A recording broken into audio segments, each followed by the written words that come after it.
You know what? This really bloody well shocked me. It really did. Splitgate, I mean, it was such a big victory story, and now it's on maintenance mode. And initially, I felt like the oxygen just left my lungs when I first heard this. And then I stopped, had a bit of a think. I saw what the community were saying, and a bunch of the community saying, oh, our game is in maintenance. Good. Because it turns out, remember when they got all of those, $100 million? They got giga investments. And they are putting those dollars to work. And in a world where we see arena shooters struggle, where we see flashes in the pan, where Halo Infinite's doing what Halo Infinite did, and lots of people actually looked at this game and thought, oh shit, that kind of... This is kind of, Halo Infinite level success before Infinite came out, of course, back in, in that summer when we just weren't quite sure how good Infinite was going to be. Splitgate was the game that had a funny little situation because it, of course, came out as Splitgate Arena Warfare in 2019. Not that many people really knew about it. It felt more of an early access-y sort of thing. It then got a bit of a relaunch in 2021 as just Splitgate, and then a relaunch into beta, and that is the beta that launched this game into the stratosphere with more than 10 million players downloading Splitgate. And with all of this incredible hype behind the game, the studio received significant investment, which included a round of $100 million in September 2021. Today, you're going to find out how they're actually going to be spending that money. Because it is an interesting situation with this game.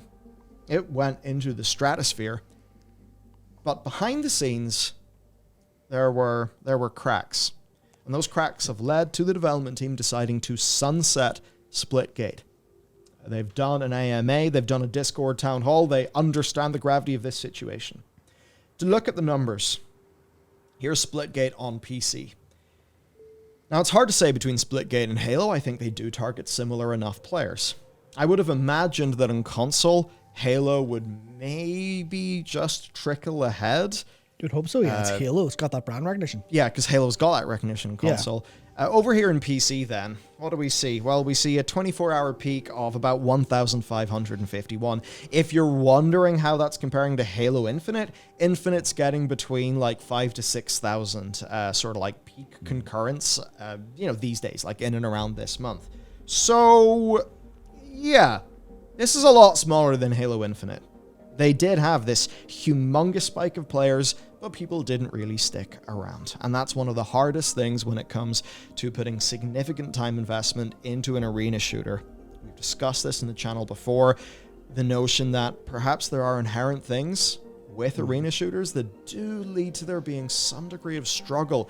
We talked about that a long time ago now. We had this video, I can't remember what even the video is called now, but it was this kind of thing of maybe people want to play them, but when they sit down, they just don't have the energy or don't have the strength to put in the real hard grind to get good at those games versus games that are more enjoyable and slow to burn. So there's more of an emergent gameplay narrative and a very interesting potentiality of hitting that one more game button within the battle royale genre, which of course is a genre that we've seen just completely sweep. And actually, I know Fortnite is down a little bit, but overall that genre is super strong. I mean, just think of Apex. So you might be wondering what's happening to Splitgate then?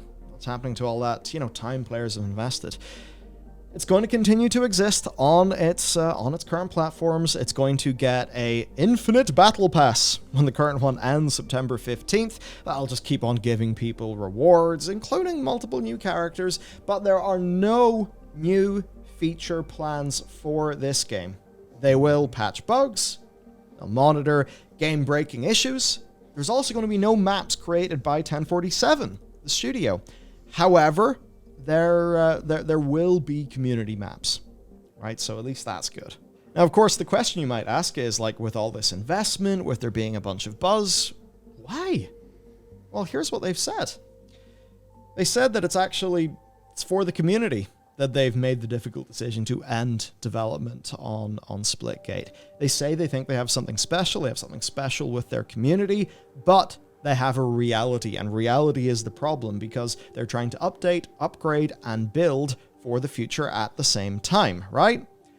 And this is something that kind of, well, is going to lead to problems, right? Because of the way that Splitgate was actually developed. Because this, I mean, it spun out of a very small team.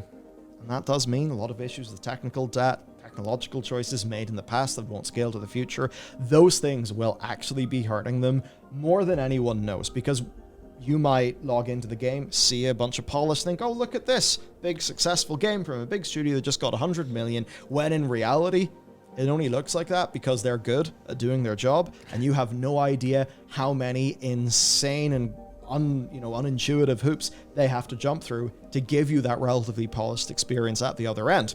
So they say that they're not shutting the servers down, that they want people to play and enjoy Splitgate until they're ready to launch their next game. The pro scene is still going to be supported, right? Which, you know, is good for a competitive shooter. I feel like there does need to be a feeling of there being a mountain to climb if you really want to. Now that said, all funding will be going towards a new game. There will be no refunds on any purchases in Splitgate, and the studio do not consider this as the worldwide launch that should have taken them out of beta, but they will just be removing the beta tag because that makes sense. Also, the game will not be launching on additional platforms. I mean, initially, this just kind of seems like L after L after L after L that people have got to take.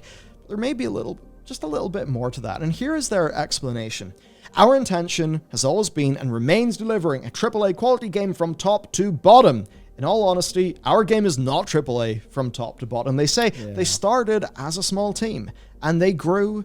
They have more maps that need visual and design reworks. They have a bunch of skins that just are not hitting the bar of quality.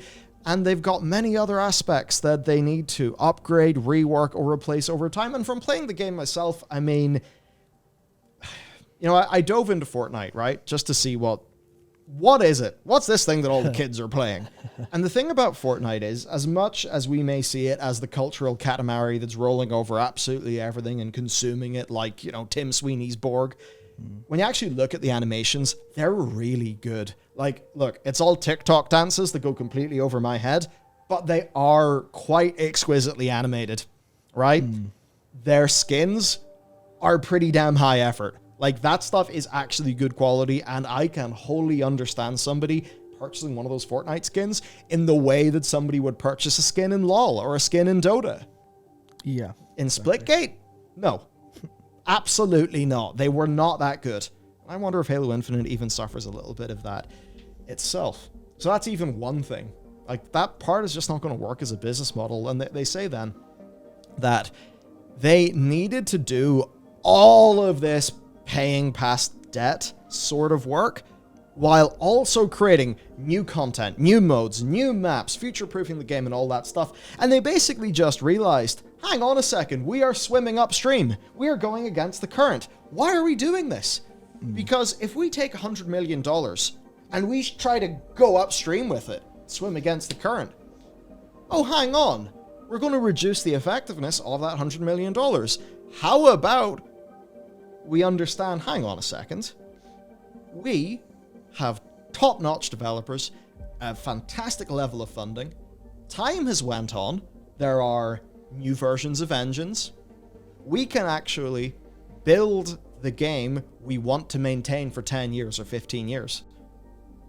And we can build something to that design now from scratch for our specific purpose, rather than just, oh no, our new programmers that are really great are sitting here having to pick up the pieces that, you know, me and Jim cracked into the game while we were halfway through a pizza coma at 2 a.m. and a bunch of energy drinks because it was a scrappy game dev thing. Right? That, I think, is the fundamental thing that they're doing.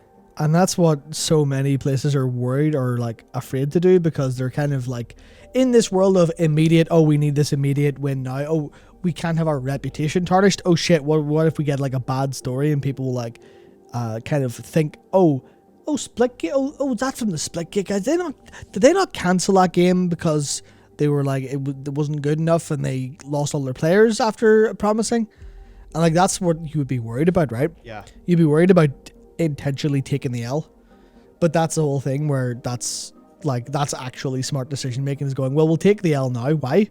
Because if we're trying to, unsink this boat that's got a load of holes in it, why not just build a new boat that's going to actually be proper and be good in the whole thing? It's that decision of intentionally going, no, we know this looks bad, trust us. And that's the problem of, anyone who's like, we think we can make a pretty good game. We can make a pretty good game. But we'll go to AAA all of a sudden with 100 mil.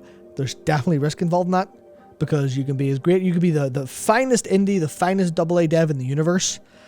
Take this with like Asper Media and KOTOR as a good example, where that project just seemed to go, hey, could you remake KOTOR on AAA?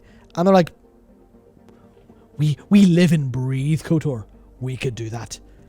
And then it turns out they can't. Yeah. I'm like, shit. So that's like, there's definitely risk involved in this kind of strategy, as opposed to just going, we just take that 100 mil and run, I guess, in a way. But they're now like, they seem to be dedicating to, sorry everyone, we'll keep this game alive while we build the future. Yeah, I think there's a few factors at play. Like, they know they only have one launch, and I think they've realized that their one launch was actually that beta.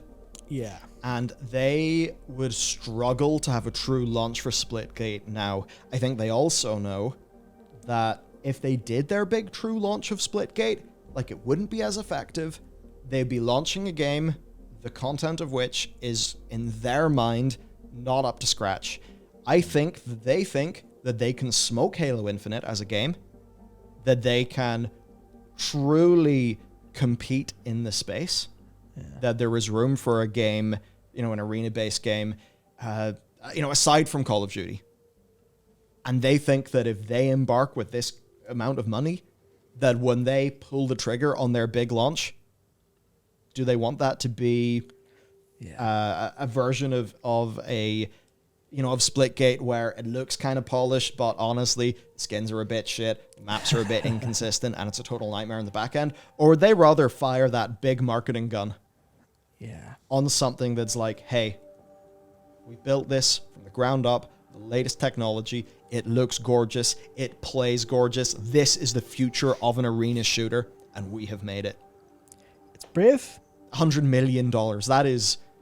I mean, I remember people saying that Mass Effect Andromeda had a budget of like 35 million.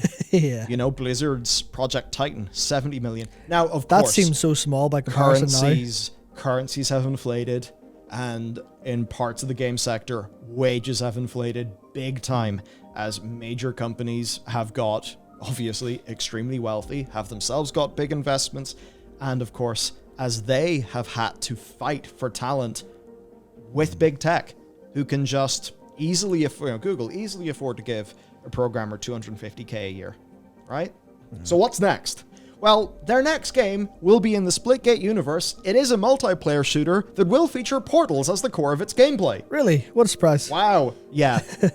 It's basically them doing the big version with a real budget. They say it will be ready when it's ready. We will not be hearing anything new for a while. And in terms of, the sort of the players, they say that they do appreciate all the support. They don't intend to take it for granted. But there's actually not going to be direct crossover. Currency in Splitgate is for Splitgate. It will remain there. Previously purchased things won't be moving, right? They say skins won't be able to transfer in the same way you can't peel the paint off your old house and apply it to the mansion you moved into. I think some of that could come off as like just a tad insensitive, but I also think maybe they're looking at their game and they're thinking, we need a less muddy art style. We need to actually change up a lot. Like, I think for them, this isn't moving from Overwatch 1 to Overwatch 2. No, they get it. This is a second chance. This is their success has built them a second chance to go, what would we do different if we could start again? What could we do right that we did wrong? Sometimes wrong because we didn't know, sometimes wrong because it's intentional. I think that's basically what this should be for them, a second try of we can really make this something. Yeah, and look, if they had 10 mil in the bank, you could see them making a different decision. The thing to understand here, they truly have a AAA budget. They have a budget to rival a true AAA game from a big major publisher. Just that because they directly have this investment money, assuming they have a reasonable relationship with those investment partners, of course, they can call the shots. So one would hope that the inefficiencies and the issues that can come with those larger publishers won't be there. Now, a big W for the future, bit of loss right now. What does the community think? Well, I'm sure that many people will feel disheartened and a bit sad, especially if they are those 500 to 1,000 or to 1,500 people who sort of log into this game every single day. Like, if you're having concurrence of between 500 and 1,500, that is going to mean that your unique daily users is a pretty respectable wee number, actually. Won't be insane, but respectable. Enough to fill plenty of lobbies.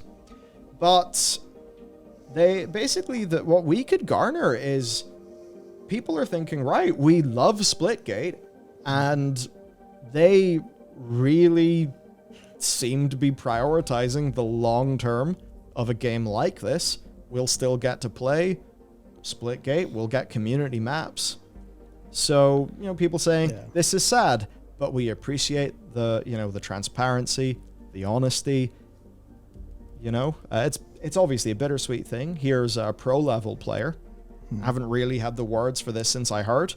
On the one hand, I'm super happy for the devs. They definitely deserve this, and I know they'll make an outstanding game. On the other hand, I've sacrificed and put in so much effort to compete in that would be like their pro circuit. It's hard to know its ending. Yeah. And of course, if you put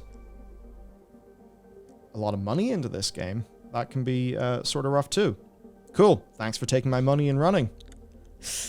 What makes you think I'm going to play your next game? Glad I wasted 378 consecutive days played. Feels so good. Jesus. Right? Yeah, that's also people saying, like, this one does make a decent point. My free advice to your company is strike while the giant halo is still down, because it won't be forever.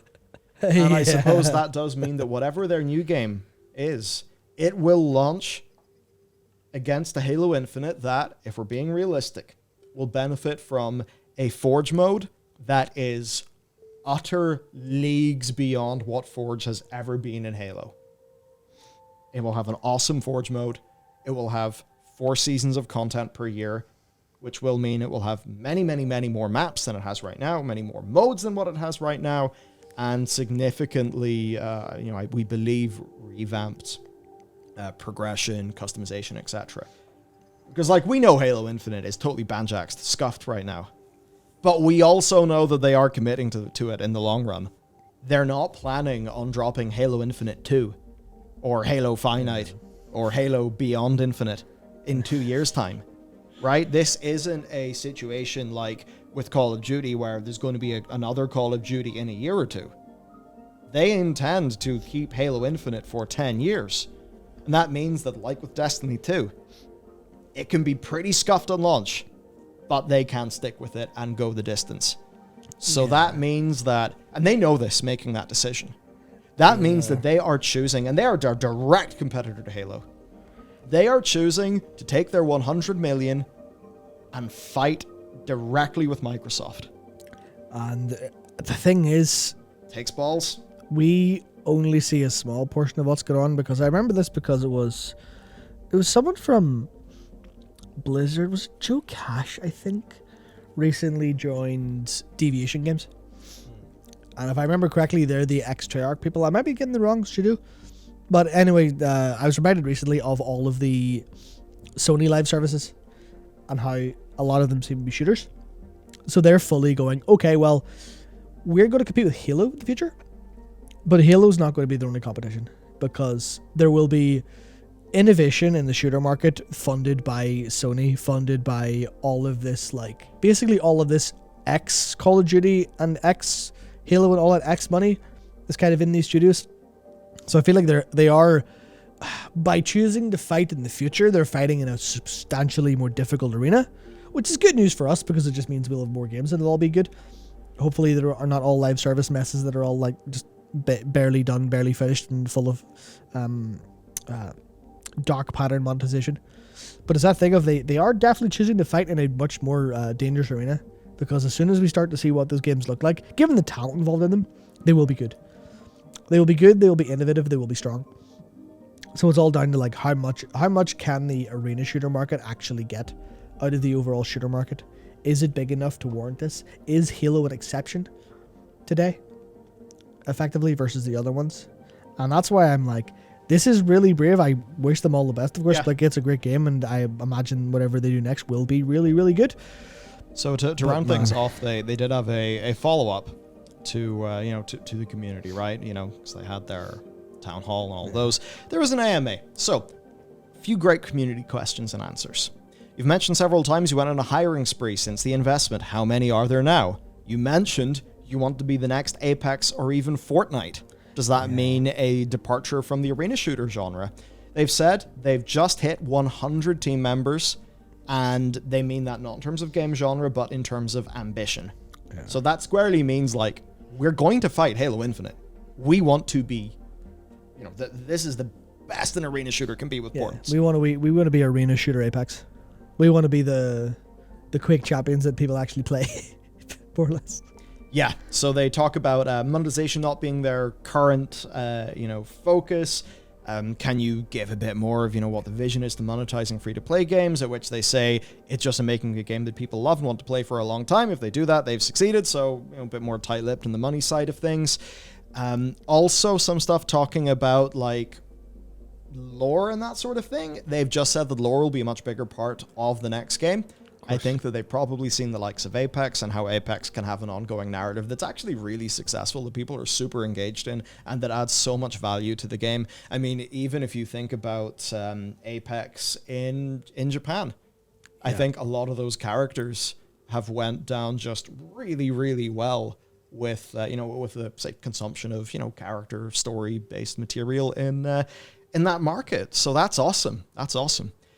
And to be just like Bungie, if you had to summarize your goals for the upcoming game in a single sentence, what would it be? World domination.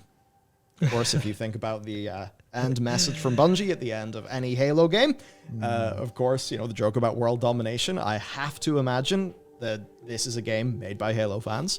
So no doubt they are saying that with somewhat of a wink and a nod. They also said it will not be 2022, obviously, won't be 2023 either. And on the accusation of like, hey, have you guys not been kind of like leading us on a little bit? They said, look, the stuff we said was our original plan. Plans change. We think that this is the best. I suppose in a way, we don't know how bad the back end of that game was. Must have been dire. Yeah. So overall then, I think there's some skepticism. There's some frustration that is super understandable. But I also think that like, for a studio announcing something like this, they did it as well as they could. And it seems like this is a game with a concentrated enough player base that they're willing to have the developers talk to them. And I think that like by doing the town hall, doing the AMA, I think being pretty candid about things, explaining their actual reasoning for all of this, and even, explaining and being honest with the money they've received.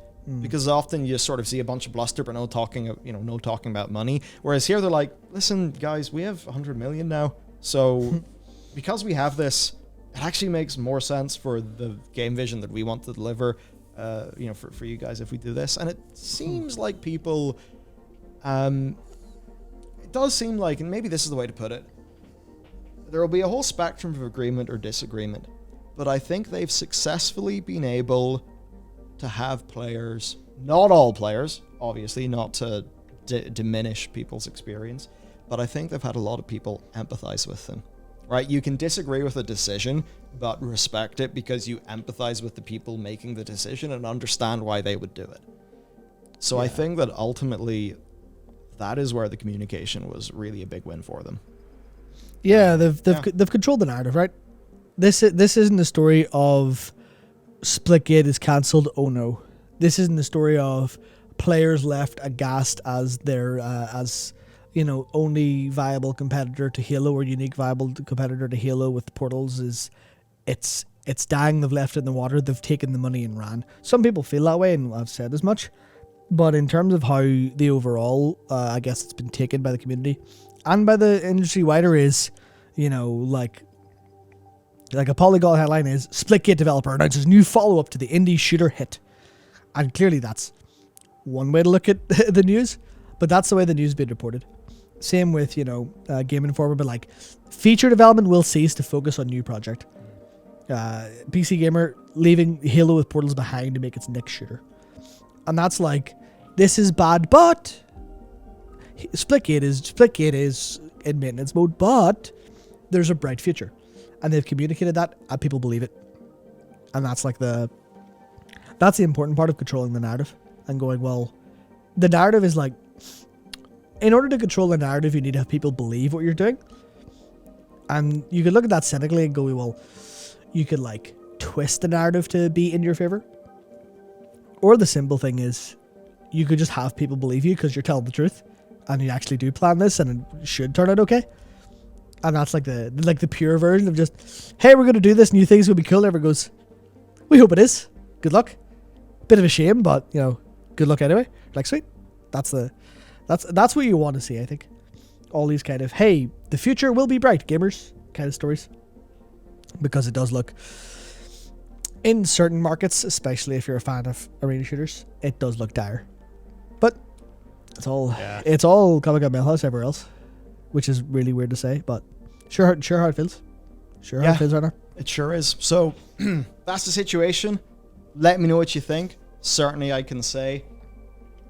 I mean, I was playing Splitgate for a while on, on actually the consoles, and then I got a laptop with a 165 hertz screen. I remember that. Yeah, you remember that. And I just had, when you have a round where you've entered a flow state and you haven't died and it's just blood and guts everywhere because you fucking murdered everyone.